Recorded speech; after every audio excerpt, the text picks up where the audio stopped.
Number 5, ये अस्माए गैर मुतमक्किन की कौन सी किस्म है? 5 अस्माए अस्वात।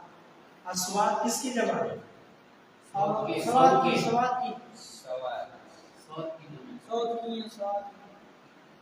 सवात कोई लफ्ज़ नहीं, सौत नहीं।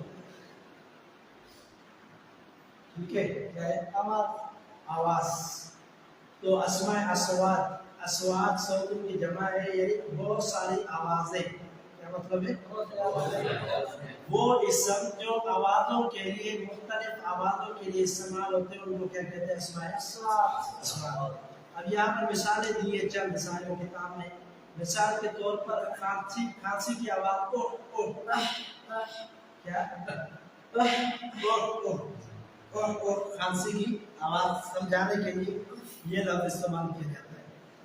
आगे क्या है? उफ उफ, कोई तकलीफ हो, कोई दर्द परेशानी का मतलब क्या बोलते हैं? उफ कहते हैं बंदा। तो ये आवाज क्या है? ये खबर दे रही है कि कोई परेशानी, कोई तकलीफ पहुंची है। ठीक है, कर्ब कहते हैं गम को। ये उर्दू में क्या लिखा हुआ है?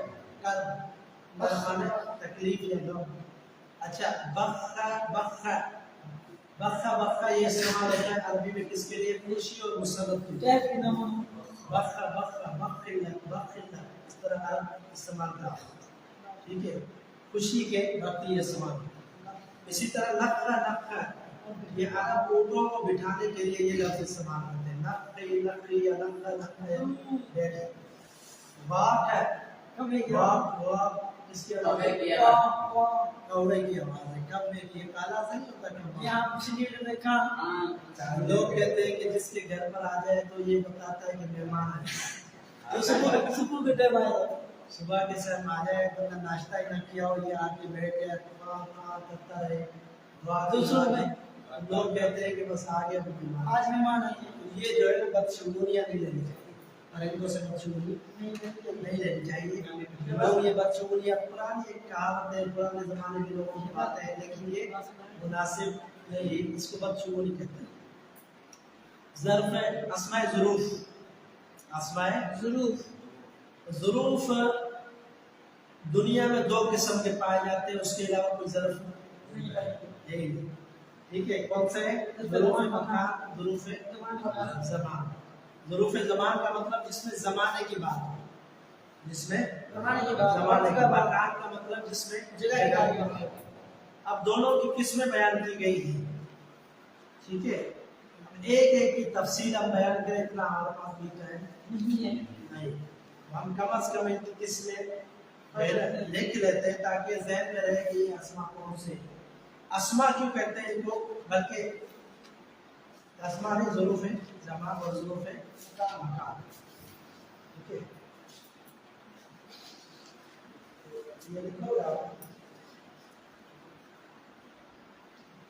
इस इज़ा आगे क्या है? मता इज़ा मता कैफ़ा अय्याना अमसी मोज़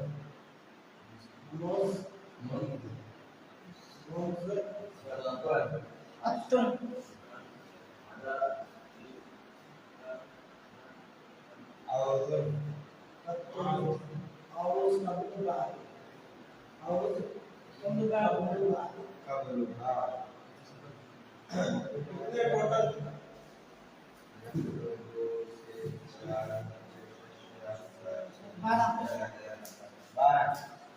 बारह कितने ज़ुरूफ़ है? ज़ुरूफ़ ज़मान कितने? 12। इसमें क्या ज़माने की बात होती है? जैसे मिसाल के तौर पर इस है ना, इस किस लिए आता है? माना इसका होता है जब, इज़ा का माना जब। ठीक है, इस माजी के लिए होता है और इदा मुस्तकबिल के लिए होता है। जैसे मिसाल के तौर पर इसकी मिसाल है जितु का इस तरह आती शम्स, मैं आया आपके पास जब सूरज तुलू हुआ। ये किसके लिए? माजी के लिए, यानी सूरज तुलू हुआ था उस वक्त में आया था। ये माजी की बात है, ज़माना माजी की। और इज़ा किसके लिए आता है? मुस्तकबिल के लिए। हत्ता कि अगर इज़ा فعل ماضی پر داخل ہو تو اس کا معنی بھی مستقبل کا بنا دیتا ہے. کیا کرتا ہے؟ مستقبل. اذا اگر فعل ماضی پر بھی داخل ہو تو معنی کس کا دیتا ہے؟ جیسے قرآن کی واضح مثال ہے اذا جاء نصر اللہ، جب آئے اللہ کی مدد. ٹھیک ہے، یعنی وہ بعد میں آئے اللہ کی مدد. نبی صلی اللہ علیہ وسلم کو بتایا گیا، خوشخبری دی گئی، تو یہ کب آ رہی تھی؟ مستقبل میں. ٹھیک ہے، تو یہاں پر اس نے مستقبل کی خبر دی ہے اذا نے. تو اذا ہمیشہ مستقبل کے معنی میں استعمال ہوتا ہے اور از ماضی کے معنی. ٹھیک ہے، یہ اتنا بڑا فرق ہے ان کے اندر. جب قرات کرتے ہو نا، بچوں کو ہم پڑھاتے ہیں مدرسے میں، بچے جو ہے نا، جو ناظرہ بچے پڑھتے ہیں نا، خیال کیا اکثر یہی غلطی کرتے ہیں. کیا کرتے ہیں؟ اس کو اذا پڑھ دیتے ہیں. کیا پڑھ دیتے ہیں؟ حالانکہ فرق زمین و آسمان کا ہے. ایک کا معنی ماضی میں، دوسرے کا مستقبل. زمین و آسمان کا فرق ہے نا، زمانے کا فرق ہے. زمانہ ماضی اور زمانہ مستقبل. مطلب ایک دنیا، دوسرا آخرت. آخرت مستقبل میں، دنیا تو حال میں، ماضی میں. ٹھیک ہے، اتنا فرق ہے. اور اس کو ایک ہی بنا لے تو پھر کتنا نقصان ہے مانا کا. اچھا، بہت بڑا نقصان. آگے کیا ہے؟ آگے ہے حروف مکان. متا. متا کب کے لیے استعمال ہوتا ہے؟ متا جو ہے استفہام کے لیے بھی استعمال ہوتا ہے. ٹھیک ہے، اور شرط کے لیے بھی استعمال ہوتا ہے. متا تکم اقم، مثال کے طور پر متا تکم اقم، کہ جب تو کھڑا ہوگا میں بھی کھڑا ہوں. کھڑا ہو کے دکھا، میں بھی کھڑا ہوں.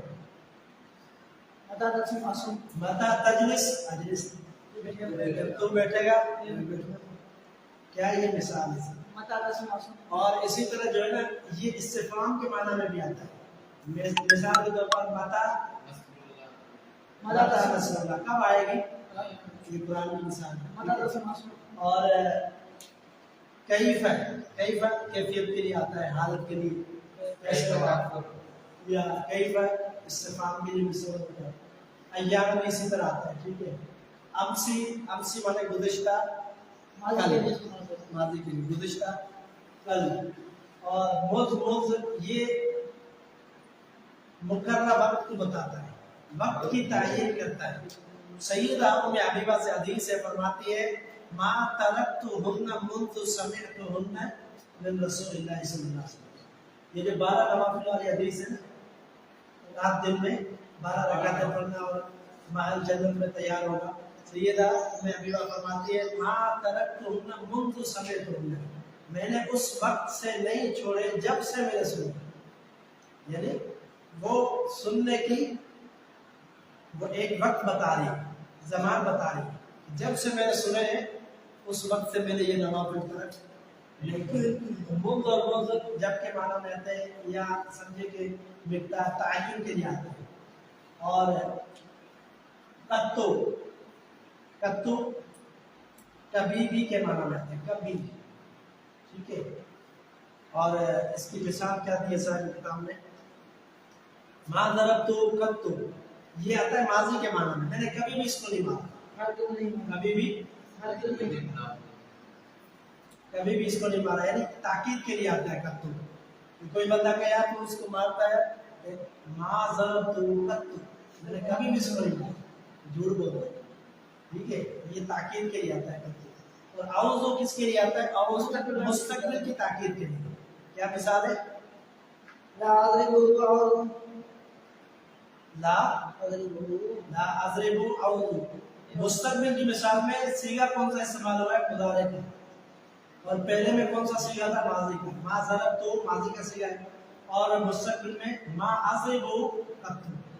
ٹھیک ہے، یہ مضارع کا صیغہ استعمال ہوا. اعوذ، اعوذ یعنی میں کبھی بھی نہیں اس کو ماروں گا. پہلے میں کیا تھا؟ کبھی بھی نہیں مارا، دوسرے میں کبھی بھی نہیں مارا. تو یہ قطو اور اعوذ کا فرق ہے. اعوذ مستقبل کے لیے، جیسے از اور اذا کا فرق ہے. از مستقبل کے معنی میں آتا ہے اور ماضی میں، اور اذا مستقبل. اسی طرح قطو ماضی کی تاکید کے لیے، اعوذ مستقبل کی تاکید کے لیے. اس کے بعد ہے قبل و بعد. یہ تو واضح ہے، کیا ہے؟ قبل کا معنی پہلے اور بعد بعد، یعنی پہلے کا زمانہ بعد کا زمانہ. کسی بات کرنی ہو تو قبل و بعد میں آتا ہے. تو یہ کتنے ہو گئے الفاظ؟ 12. یہ ذہن میں رکھیں کہ ظروف زمان کتنے ہیں؟ 12 इसको भी बोल रहे थे ना, कितने रोजा है। माशाल्लाह अच्छी बात है, रोजे तो रखा है। ये तो नहीं कह रहा मैं कमजोर हूँ रोजा नहीं रखूं। नहीं सुबह को तो निराश हो गए ऐसे ही होगा, नींद नहीं आएगी। सुबह भी नहीं सोया था मैं, आया बाहर घूम रहा। सजदी बना दे फटवारे को पे सुबह में अगर आई तो आप क्लास में आप सोए ना, फिर आपकी खेल पे पाबंदी लग जाएगी, हम सुबह में गया ना फिर सोना पड़ेगा। ठीक है, आगे क्या है? ज़र्फ़ मकान आ रहा है। क्या आ रहा है? ज़र्फ़ मकान, ज़र्फ़ ज़मान, ज़र्फ़ मकान के इसमें कौन से? सबसे पहला हैसु दाम, उसके बाद क्या है? अल्फु, दाम तहतो, फौको, इंदा इंदा, आईना आईना, लदालदन और लदालदन। ये क्या है? ज़रूफ है। मकान ज़मान ये है और मकान ये मकान ये। ठीक है, ये कितना हुआ है? ये 19 ओ ये पे 9 12 21 حيث قدام خلف تحت فوق عند أين لدى لدن، ये 9 कितने? 12 है ज़ुरूफ़ ज़मान और 9 है ज़ुरूफ़ मकान। तो कितने हुए टोटल? 21। ठीक है, अब इसकी क्या है डेफिनेशन? थोड़ी सी हम इनकी तारीफें कर लेते हैं। हैसु, हैसु ये क्या होता है? मुज़ाफ होता है। इसका अक्सर मुज़ाफ होकर इस्तेमाल होता है। मिसाल के तौर पर इजलिस, हैसु मार मजलिस क्या है? और ये पंजाब इजलिस हैसु ज़ैद जालिसु, के बैठो वहाँ जहाँ ज़ैद बैठा हुआ है। ठीक है, वहाँ बैठो। तो ये वहाँ के माने में है। वहाँ का मतलब क्या? जगह की बात हो रही है, वहाँ ज़माने की बात नहीं हो रही, जगह की बात।